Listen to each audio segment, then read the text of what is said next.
भात बच्चों, आज मैं धरोहर बुक कक्षा 8 पाठ 3 का अभ्यास कार्य लेकर आई हूँ। इसकी हिंदी मैं ऑलरेडी पिछले वीडियो में अपलोड कर चुकी हूँ। आज मैं इसका अभ्यास कार्य अपलोड करने जा रही हूँ।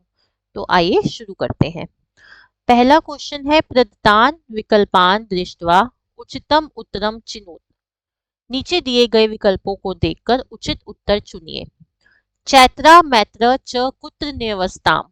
चैत्र और मैत्र कहाँ रहते थे? तो कहाँ रहते थे वो? इसका उत्तर हो गया कोष्ठयो, 2 कमरों में। इदम अल्पम धनम इति कह अकथ्यत। यह थोड़ा सा धन है। इस प्रकार कौन किसने कहा? इस प्रकार कौन किसने कहा? तो ये किसने कहा? आपको इसका आंसर आ गया गुरु, गुरु ने। चैत्रेन केन कोष्ठः पूरितः। चैत्र ने किससे कमरा पूरा किया? पलालेन मतलब धान के भूसे से। त्वम समीचीनम न अकरु। तुमने ठीक नहीं करा। इति गुरुम गुरु कम अकथ्यत। इस प्रकार गुरु ने किसको कहा? तो किसको कहा था? चैत्रम, चैत्र को। कस्य बुद्धि चातुर्यम दर्शितम अस्ति। किसकी बुद्धि की चतुराई दिखाई गई है? किसकी बुद्धि की चतुराई दिखती है? तो मैत्रस्य, मैत्र की। प्रश्न 2 है, प्रदत्तानि स्थूल पदानि आदृत्य प्रश्न निर्माणम कुरु। अब नीचे दिए गए मोटे पदों के आधार पर प्रश्न निर्माण करना है। उपाध्याय से द्वौ शिष्यौ आस्ताम।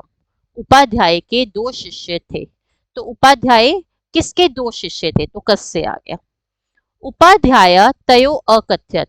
उपाध्याय ने उन दोनों से कहा। तो उन दोनों को कहा तो किसको? तो कयो आ जाएगा। प्लालेन कोष्ठम पूर्णम अकरोत। मतलब धान के भूसे से कमरा पूरा किया। तो किससे? तो केन आ गया। मैत्र एकम दीपम आन्यत। मैत्र एक दीपक लाया। तो कौन लाया? तो मैत्र की जगह कह आ जाएगा। मैत्रस्य बुद्धि चातुर्यम। मैत्र की बुद्धि की चतुराई। तो किसकी बुद्धि की चतुराई? कस्य आ जाएगा। अगला है, प्रदत्ता नाम पदा नाम मूल शब्दम विभक्तिम वचनम च लिखत। दिए गए पदों की मूल शब्द, विभक्ति और वचन लिखिए।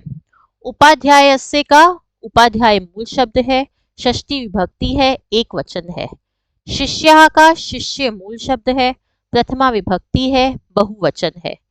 गुरुः का गुरु मूल शब्द है, पंचमी षष्ठी दोनों में गुरुः आता है तो एक वचन में आता है। कृषिवलः कृषिवल मूल शब्द, चतुर्थी विभक्ति, बहुवचन। कोष्ठे कोष्ठ मूल शब्द, प्रथमा द्वितीय दोनों में कोष्ठे आता है, द्विवचन। अगला क्वेश्चन है, प्रदत्तम प्रत्ययम पृथक कृत्वा लिखत। दिए गए प्रत्ययों को पृथक करके लिखिए। दत्वा का हो जाएगा दा जमा कत्वा, कृत्वा का हो जाएगा क्री जमा कत्वा, गत्वा का हो जाएगा गम जमा कत्वा, प्रज्वाल्य का हो जाएगा प्र उपसर्ग ज्वाल धातु ल्यप प्रत्यय। अगला क्वेश्चन है, प्रदत्ता नाम वाक्या नाम संस्कृतेन अनुवाद कुरुत। दिए गए वाक्यों का संस्कृत में अनुवाद कीजिए। उपाध्याय के 2 शिष्य थे। उपाध्याय से द्वौ शिष्यौ आस्ताम। चैत्र ने किसान से पलाल खरीदा। चैत्रः कृषिवलः प्लालेन क्रीतवन। प्लालेन आएगा यहाँ, प्लालेन क्रीतवन। उपाध्याय ने विषाद पूर्वक कहा। उपाध्यायः सविषादम अकथ्यत। मैत्र एक दीपक लाया। मैत्रः एकम दीपम आन्यत। ये मानपत्र नहीं आएगा बीच में, तो मैत्र एकम दीपम आन्यत ये होगा आपका सेंटेंस। ये मानपत्र हटा दीजिएगा। मैत्र ने गुरु से कहा। मैत्रः उपाध्यायम अकथ्यत।